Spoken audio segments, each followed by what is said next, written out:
We do consulting across various industries. One of the industries where we have gathered a lot of experience through our consulting and training efforts is the healthcare industry. One of our healthcare clients has been with us since 2004. That's a long journey together.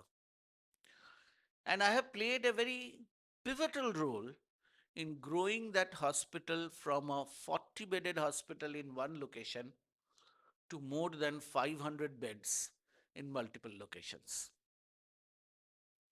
I also had the privilege of inducting the next generation of the family into business after they returned from studies abroad.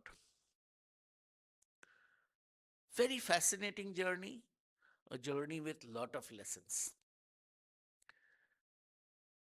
One day, this next generation spoke to me and said, "Sir, there is this lot of marpeat," he has used the word marpeat, between departments in one of the units. And there is this slowly the environment where people have started trusting each other less than before. So, can you help me to address this issue? I said, by all means. So, I traveled to this unit and I looked at which are the departments which overlap with each other a lot of times. One such combination was nursing with pathology. Very obvious. There are a lot of tests which consultants recommend for patients who are admitted in the indoor facilities of a hospital. And those tests naturally go from what is called the IPD, indoor patient department, to the pathology. So, what I did was I took the 5 or 7 nursing supervisors and took 5 senior members of the pathology team.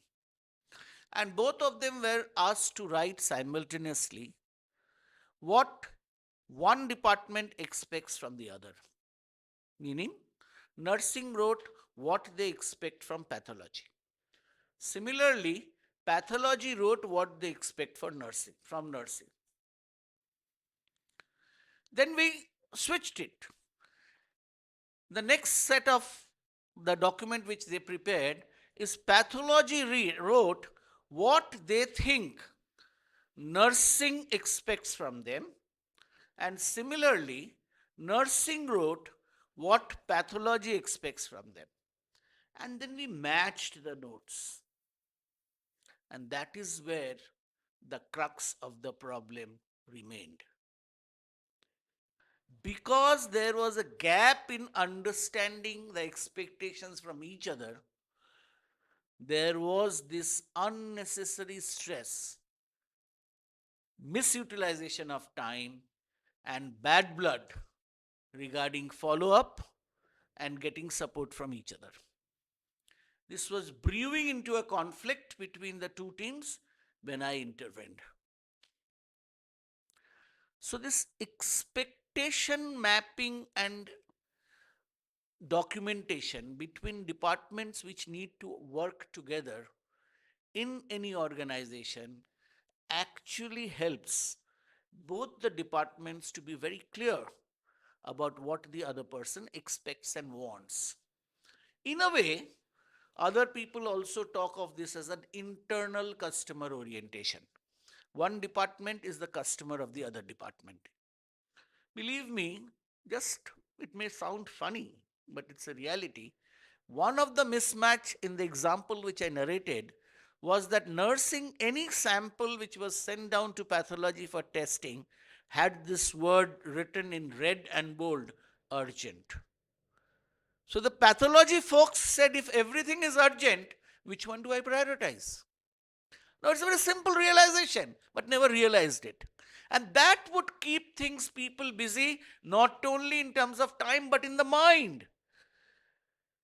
When we are talking of busyness, it is not only about physical time, it is also busyness in the mind by focusing or spending time on things which are non value adding and non productive.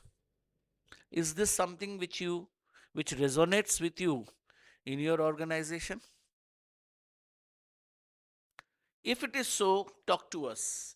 We are actually using a very interesting concept of HR to resolve this type of busyness because we strongly believe and subscribe to the fact that busyness is not business.